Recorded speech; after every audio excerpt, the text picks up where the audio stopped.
Hi hello friends, welcome back to my channel. ఈ రోజు promo గనక ఎవరైతే చూడలేదో వాళ్ళైతే ఒకసారి చూసేసిరండి. అట్లనే నిన్న లైవ్ కూడా చాలా మంది చూసుంటారు. లైవ్ లో ఏవిస్ అయితే వచ్చాయి, నిఖిల్ది, గౌతమ్ది, అవినాష్ది, ముగ్గురు ఏవీలు అయితే వచ్చాయండి. ఈ ముగ్గురు ఏవీలలో గౌతమ్ది సూపర్ ఎలివేషన్స్ అబ్బా, సూపర్ అంటే సూపర్. సో ఈ ఎలివేషన్స్ తో విన్నర్ తారుమారు అవ్వబోతున్నాడా, ఓటింగ్ లో గౌతమ్ ముందున్నాడా అనేది కూడా క్లియర్ గా తెలుసుకుందాం. అట్లనే గౌతమ్ విన్నర్ అవ్వడానికి ఉండాల్సిన అర్హతలు కూడా ఈ వీడియోలో అయితే తెలుసుకుందాం. చివరి వరకు చూడండి. అట్లే ఓటింగ్ అనాలిసిస్ కూడా చూద్దాం. నచ్చితే కనుక లైక్ చేయండి, షేర్ చేయండి ఫ్రెండ్స్. కొంచెం లైక్ చేస్తే నా వీడియోస్ చాలా మందికి పుష్ అవుతాయి. సో ఆ గౌతమ్ ఏవీలో ఉన్న ఎలివేషన్స్ సూపర్ అబ్బా. అసలు మొత్తం బిగ్ బాస్ అసలు మొత్తం సారాంశాన్ని రంగరిచ్చి ఒకటే మాటలో చెప్పేసినట్టుగా అనిపించింది నిజంగా. నీ లక్ష్యాన్ని చేరువయ్యే దిశలో నువ్వు పట్టిన పట్టుదల ఎదుటి వాళ్ళు అంటే అక్కడ ఏం చెప్తున్నాడంటే బిగ్ బాస్ మీకు ఎక్స్ప్లెయిన్ చేశాను క్లియర్గా. గౌతమ్ ఏదైనా ఫోకస్ పెట్టి టాస్క్ ఆడితే ఖచ్చితంగా గౌతమ్ను దాటి ఎవరు వెళ్ళలేరు. తనకన్నా బలవంతులైన నిఖిల్ కూడా ఒకానొక సమయంలో గౌతమ్ చేతిలో ఓడిపోక తప్పదు. నేను ఇది 3-4 సార్లు ఓడిపోవడం చూసాను గౌతమ్ చేతిలో. ఒకసారి షేప్ టాస్క్ ఉంటుంది కదా, అప్పుడు గంట పట్టుకోవాలి, గంట టక్కున పట్టుకుంటాడు. అప్పుడు ఒకసారి ఓడిపోయాడా, అదే నబీల్కి గౌతమ్కి ఆ షేప్ టాస్క్ ఆడితే నబీల్ విన్ అవుతాడు కదా, అప్పుడు చూజ్ చేసుకుంటాడు కదా నబీల్ని ఆ టైంలో అనమాట. తర్వాత మొన్న ఆ ఫ్లాగ్ టాస్క్లో కూడా ఫోకస్ పెడతాడు, ఆడతాడు. తర్వాత అప్పుడు బోన్ టాస్క్లో కూడా ఇట్లా కొన్ని సందర్భాలలో నిఖిల్ని కూడా ఓడించి ముందుకెళ్ళాడు అనమాట. అంటే మొన్న మొన్న కూడా మనకు అది టీషర్ట్ టాస్క్ ఉంటుంది కదా, టీషర్ట్ టాస్క్లో కూడా 2 రౌండ్స్లో గౌతమే విన్నారు యాక్చువల్గా. అసలు అంత పెద్ద ఆజాన్ బాహుడైన నిఖిల్ని, అంత 6 అడుగులున్న నిఖిల్ని ఓడించాడు అంటే చాలా గ్రేట్ అని చెప్పుకోవచ్చు. ఎందుకంటే గౌతమ్ ఫోకస్ అంత అనమాట, అంత బాగా. అంటే నీ లక్ష్యాన్ని చేరువయ్యే దిశలో నువ్వు పెట్టిన పట్టుదల, నీ ఫోకస్ నువ్వు గెలిచేలా చేశాయి. అట్లనే నీకన్నా బలవంతుల మీద కూడా గెలిచాడు కదా, అది అంత బాగా ఎక్స్ప్లెయిన్ చేశాడు అనిపించింది నాకు.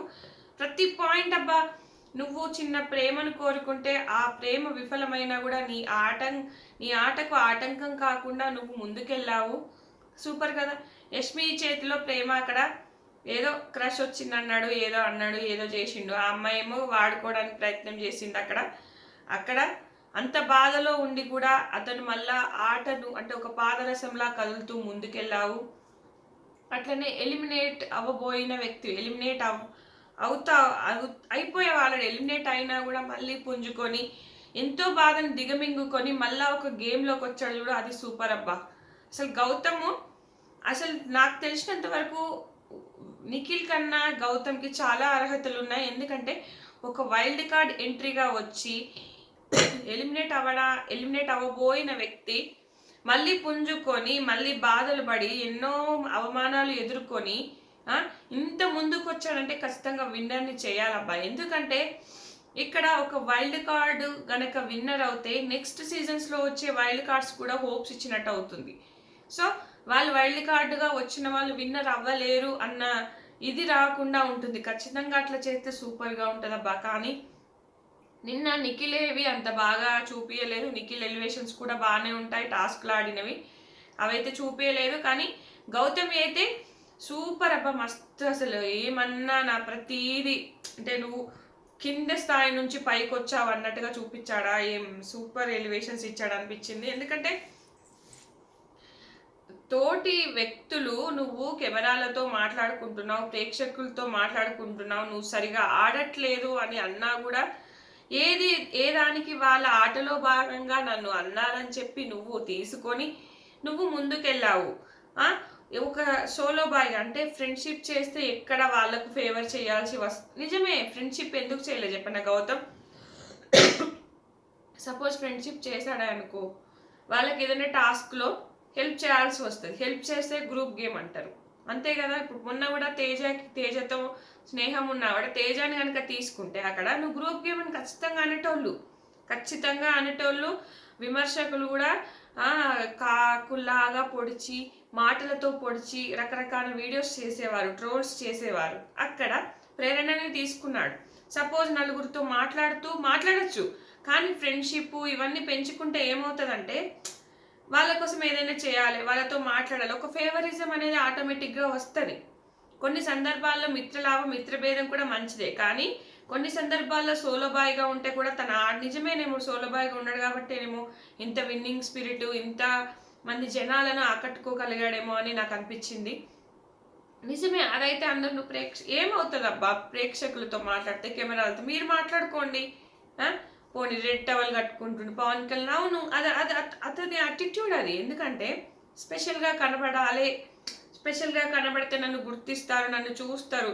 ఇప్పుడు మనం స్పెషల్గా కనబడ్డంత మాత్రాన ఓట్స్ ఏమబ్బా, మనకు ఆ క్యారెక్టర్ నచ్చాలి, అతను ఆడే విధానం నచ్చాలి, అతను మాట్లాడే విధానం నచ్చాలి, ప్రతి ఒక్కటి చూస్తాం మనం అక్కడ ప్రతి ఒక్కటి. ఇప్పుడు అవినాష్ ఎంత ఎంటర్టైన్ చేస్తాడు, అవినాష్ ఎంత అసలు అందరికీ ఇష్టం అవినాష్ అంటే, కానీ ఓట్స్ వేస్తారు, మరి వేయలేనిది కాదు, కానీ విన్నింగ్ అయ్యేలా అంతా అయితే వెయ్యరు కదా. అవినాష్ అంటే అందరికీ ఇష్టమే. అవినాష్లో ఒక స్పెషల్ క్వాలిటీ ఉంది, ప్రతి మూమెంట్ని ప్రతిదాన్ని ఫన్నీగా క్రియేట్ చేయగలుగుతాడు. కానీ మనం అంతేగాని అరే గెలిచేంత ఇది లేదు అన్నట్టుగానే మనం చూస్తాం జనాలు. కానీ ఇక్కడ గౌతమ్కి ఎందుకు ఓట్స్ వేస్తున్నామంటే తెలుగు అని కాదు, కన్నడ అని కాదబ్బా, ఇక్కడ అసలు మ్యాటరే కాదు. యాక్చువల్గా ఏ సీజన్లో అయినా అన్ని రకాల మల్టిపుల్ పీపుల్స్ వచ్చారు. ఇక్కడ ఏంటంటే వాళ్ళు ఒక గ్రూప్ గేమ్ ఆడి ఎదుటోళ్లను తొక్కే ప్రయత్నం చేశారు. పృథ్వీ కానీ, నిఖిల్ కానీ, యష్మి కానీ, ఒక ప్రేరణ మాత్రం జర అటు ఇటు ఉంటుంది, ఇటే ఉంటుంది అని చెప్పలేము, అటే ఉంటుంది. ఆమె ఒక్కతొక్కతో ఆడుకుంటుంది ఖచ్చితంగా, ఆమెనైతే కలపలేము. సో వీళ్ళైతే గ్రూప్ అయ్యి టీం అయిపోయి ఎదుటోళ్లను నామినేట్ చేసేద్దాం, ఎదుటోళ్ళని ఇట్లా తొక్కి పారేద్దాము. ఎందుకు నబీల్ గురించి కూడా మాట్లాడుకున్నారు, విష్ణుప్రియ గురించి కూడా మాట్లాడుకున్నారు వాళ్ళు ఒకటై ఉన్నప్పుడు. విష్ణుప్రియ కూడా అంత కాకపోయినా కొంత కలిసే ఉండేది, నబీల్ని కూడా వాళ్ళలోకి లాక్కున్నారు. నేను చెప్తున్నా, ఎందుకంటే ఎప్పుడు ఎదుటోళ్ళని తొక్కేద్దాము, మనమే ఉందాము. మళ్ళీ నిఖిల్ మెంటాలిటీ ఎట్లుంటుందంటే, సో సపోజ్ తనకు పోటీగా ఎవరైనా వస్తున్నారంటే ఖచ్చితంగా వెళ్ళి ఫ్రెండ్షిప్ చేసేసుకుంటాడు. అదే అతని మెంటాలిటీ. అంటే గట్టిగా అరవలేననేమో, గట్టిగా పోట్లాడలేదనో ఏమో, మరి అతని మెంటల్ స్టేటస్ మనకు పూర్తిగా అయితే అర్థం కాలేదబ్బా ఈ బిగ్ బాస్లో. ఎందుకంటే నేను గట్టిగా మాట్లాడలేను అంటాడు, నేను గట్టిగా చేయలేను అనుకున్నప్పుడు. ఆటలో అయితే గట్టిగానే ఆడతాడు కదా, ఎదుటి వ్యక్తి హర్ట్ అయినా సరే కొట్టేస్తాడు, నూకేస్తాడు, తరిమేస్తాడు కదా. మరి ఎదుటి వ్యక్తి హర్ట్ అవుతాడని మరి అప్పుడెందుకు ఆలోచించాడు? అతన్ని ఏంటంటే పూర్తిగా మాస్క్ అయితే తీయలేదని నాకు అనిపిస్తుంది. మంచోడేనబ్బా, ఎవరైనా ఆటకు వస్తేనే వాళ్ళ బిహేవియర్ ఏంటనేది బయటకు వస్తుంది. అందరూ స్వతహాగా మంచోళ్ళే, బయట వ్యక్తులతో గొడవలు పెట్టుకోవాలని ఎవరికీ ఉండదు నాకు తెలిసినంత వరకు. సో నాకు తెలిసినంత వరకు గౌతమ్ విన్నర్ అయితేనే నెక్స్ట్ వచ్చే వైల్డ్ కార్డ్స్ ఎంట్రీస్ కూడా ఒక హోప్ ఉంటుంది, అంటే వీళ్ళు కూడా విన్నర్ అయ్యే ఛాన్సెస్ ఉంటాయి అని. ప్రతిదీ చూపించారబ్బా గౌతమ్. కానీ నిఖిల్ దాంట్లో తను చేసిన మిస్టేక్స్ ఎక్కువ చూపించినట్టు అనిపించింది. ఎందుకంటే ఇప్పుడు యష్మి మాట్లాడే మాటలు కానీ జెలస్గా ఫీల్ అవుతున్నాడు, గౌతమ్తో మాట్లాడితే కొంచెం ఎక్కువ నెగటివ్స్, ఎక్కువ గౌతమ్ వాళ్ళు తిట్టుకునేది కానీ ఎక్కువ నెగటివ్స్ చూపించినట్టు అనిపించింది. కానీ గౌతమ్ దాంట్లో అంత చూపెట్టలేదు. Gautam super elevations. గౌతమ్కి అసలు నెగటివ్స్ ఉంటాయి కదా గౌతమ్ దగ్గర చెప్పుకోవడానికి. అతను బ్లాబరింగ్ చేస్తేనే ఏదో అన్నాడు, తిట్టాడు అని చెప్పేసి 4 సార్లు కోటింగ్ ఇచ్చాడు. ఇక్కడ నిఖిల్ కూడా అంతే, ఏదో అన్నాడు, అనకముందే అన్నాడు, మూసుకొని కూర్చో అని అన్నాడు అని పెద్దగా చేసిండు. మరి అదే గౌతమ్ని కూడా బే అని అన్నావు కదా, మరి అది కూడా ఒక మాటనే కదా, అదెందుకు నువ్వు ఫీల్ అవ్వట్లేదు? మూసుకొని కూర్చో అన్నప్పుడు నువ్వు మూసుకొని నొక్కు అని కూడా అన్నావు కదా. అవి ఇప్పుడు చాలా మాటలు ఉన్నాయని ఫస్ట్ నుంచి తీసుకుంటూ వస్తే అసలు ఎన్నో ఎన్నో ఎన్నో విషయాలు బయటకు వస్తాయి. ఆ రెడ్ టీంలో ఉన్నప్పుడు కూడా గౌతమ్ని టార్గెట్ చేశాడు నిఖిల్. గౌతమ్ ఎప్పుడు నిఖిల్ని టార్గెట్ చేయాలి, నిఖిలే ఎప్పుడు గౌతమ్ టార్గెట్ చేశాడు. గౌతమ్ని డంబ్ అని కూడా అన్నాడు. అసలు చాలా వీడియోస్ ట్రోల్స్ అవుతూ ఉంటాయి మనకి ఇన్స్టాగ్రామ్లో. అతను ఏదో డమ్ అంటే ఏంది, ఒక మొద్దులాగా ఇట్లా అనమాట.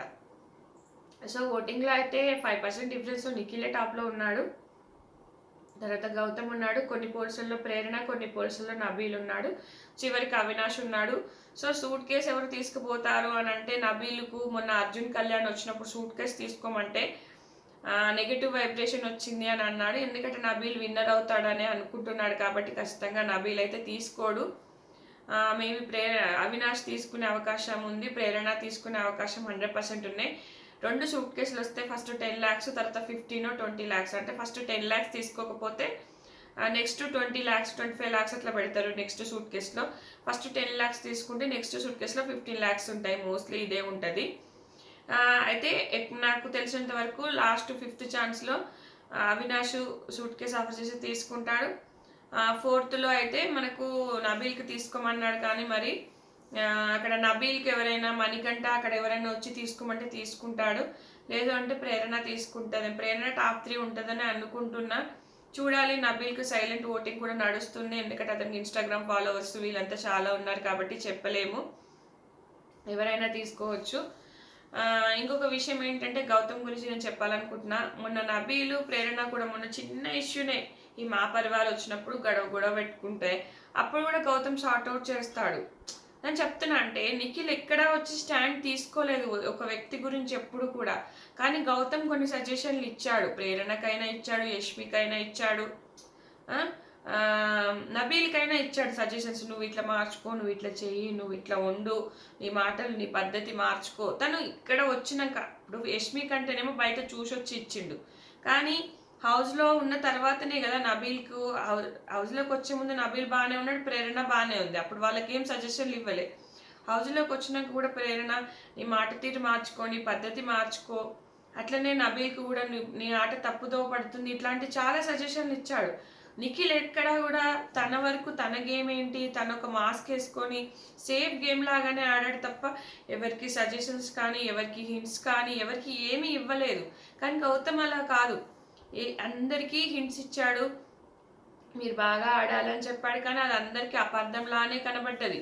సో మణికంఠని ఎలా అయితే టార్గెట్ చేశారో గౌతమ్ని కూడా అలానే టార్గెట్ చేశారు. మణికంఠ తట్టుకోలేకపోయి బయటకు వెళ్ళిపోయాడు, కానీ గౌతమ్ తట్టుకొని నిలబడి వాళ్ళ పైన వాళ్ళు ఎంత నామినేషన్స్ గుద్దినా ఎంతసేపు డిఫెండ్ చేసుకున్నాడే తప్ప ఎక్కడ లో అవ్వలేదు. ఇప్పుడు నబీల్ గౌతమ్ మీద పడ్డాడు, ప్రేరణ గౌతమ్ మీద పడ్డాడు, నిఖిల్ గౌతమ్ మీద, యష్మి, అందరూ ఆయన మీద పడి అరుస్తున్నారు, నామినేట్ చేస్తున్నారు. అయినా కూడా ప్రతి మాటకి ప్రతిదానికి కరెక్ట్గా డిఫెండ్ చేసుకోగలిగి నిలబడ్డాడు అక్కడ. ఎందుకంటే నేను ఎలిమినేట్ అయిపోయిన వ్యక్తి, నేను ఎలిమినేట్ అయిపోయాను అన్నప్పుడు మనసులో మానసిక సంఘర్షణ ఎంత ఉంటుందంటే అంతా ఇంత కాదు. ఆ స్టేజ్ నుంచి ఈ స్టేజ్కి ఎదిగాడు అంటే చాలా గొప్ప విషయం. ఎందుకంటే తన మీద తనను తాను నిలదొక్కుని బయటకు వచ్చి లో ఫీల్ అయ్యి బయటకు వచ్చి వాళ్ళ గేమ్ పద్ధతి, వాళ్ళ మాట తీరు అన్నీ కరెక్ట్గా నామినేషన్స్లో కరెక్ట్గా ఆర్గ్యుమెంట్ చేస్తూ కరెక్ట్గా పాయింట్ మాట్లాడేంత సత్తా అది గౌతమ్కే ఉంది. ఏ ఒక్కరు గౌతమ్ లాగా డిఫెండ్ చేసుకోలేరు, మాట్లాడలేరు. ప్రేరణ చేసుకుంటుంది, తప్పును ఒప్పు చేసి చేసుకుంటుంది, కానీ ఈయన తప్పు అయితే తప్పు అంటాడు, ఒప్పు అయితే ఒప్పు అంటాడు. కానీ ప్రేరణ తప్పును ఒప్పుగా కూడా డిఫెండ్ చేసుకోగల సత్తా ఆమెకు కూడా ఉంది. సో ప్రేరణ కూడా టాప్ 3 ఉంటే బాగుంటుంది, ఎందుకంటే అమ్మాయి ఇన్ని రోజులు ఆడింది, ఒక మాట తీరు తప్ప అమ్మాయి బాగా ఆడింది. సో గౌతమ్ ఏవిలో ప్రేరణ గురించి చేశాడు, ప్రేరణ కూడా అరే ఎలిమినేట్ అవుతాడన్న వ్యక్తి ఇంత టాప్లోకి ఎట్లా వచ్చిండో అని ఎక్కిరిచ్చింది చాలా రోజులు. సో ఆ మాటలు కూడా వచ్చాయి. సో గౌతమ్ ఏవిలో చాలా వరకు కవర్ అయ్యాయి. ఈరోజు ఎపిసోడ్ చూసాక మళ్ళీ మాట్లాడుకుందాం. సో ఇది ఫ్రెండ్స్ ఈ వీడియో. మీకు నచ్చిన వాళ్ళకు ఓట్ వేసుకోండి. ఈరోజు రేపు 12 వరకే అండి. మీకు నచ్చిన కంటెస్టెంట్స్కి అయితే ఓట్ వేసుకోండి ఫ్రెండ్స్. టాప్ 4 టాప్ 3 ప్రతి position very very important. So మీకు నచ్చిన వ్యక్తికి ఓట్స్ వేసుకోండి. Thanks friends, thanks for watching.